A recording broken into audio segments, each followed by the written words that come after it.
அரசியல் புரிதல் இல்லாம மக்கள் நமக்கு ஓட்டு போட்டுட்டாங்களாம். இந்த கவர்ச்சியில மயங்கி மக்கள் நமக்கு ஓட்டு போட்டுட்டாங்களா? நான் என்ன சரி விடுங்க.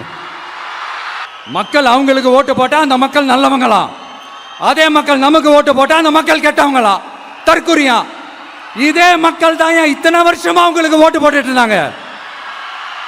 உங்களுக்கு மட்டும் என்ன வேற ஏதாவது பிளானட்ல இருந்து குதிச்சு ஓட்டு போட்டு போனாங்களா?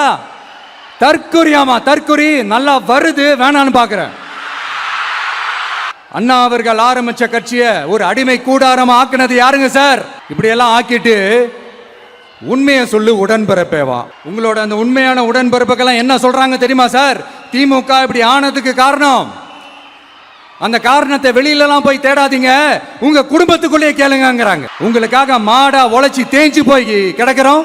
திமுக இப்படி ஆனதுக்கு காரணம் உழைக்காம சொகுசா இருக்கிற உங்க குடும்பத்துக்குள்ளேயே போய் கேளுங்கிறாங்க. ஒவ்வொரு திமுக தொண்டனும் அதை சொல்றாங்க. அதை புரிஞ்சிக்காம நம்மளையும் நம்ம மக்களையும் தப்பா பேசிக்கிட்டு, நீங்க மக்களை தப்பா பேசுனீங்கன்னா இந்த விஜய் வந்து கேள்வி கேட்பான், சும்மா இருக்க மாட்டான்.